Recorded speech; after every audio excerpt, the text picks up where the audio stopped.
Menjadi petugas medis di tengah wabah COVID-19 ini harus bangga karena dapat menolong banyak orang. Herman Deru, Gubernur Sumatera Selatan mengatakan, Pemprov Sumatera Selatan memberikan perhatian lebih bagi para tenaga medis, terutama dalam pengambilan sampel yang memang dikejar untuk dikumpulkan, kendati angka yang positif mengalami peningkatan. Hal ini dikarenakan Sumatera Selatan berusaha mengejar dan mencari sampel tersebut sehingga tidak menyebar luas di tengah masyarakat. Jadi gini, kita harus bangga dong dengan kerjanya para petugas medis dan laboratorium ya.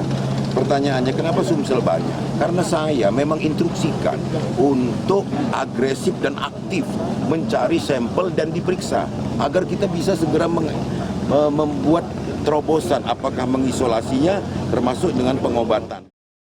Dirinya terus memberikan semangat bagi para tenaga medis serta relawan yang berjuang di garda terdepan penanganan COVID-19 ini agar selalu menjaga kesehatan dan bertugas sesuai dengan prosedur yang berlaku.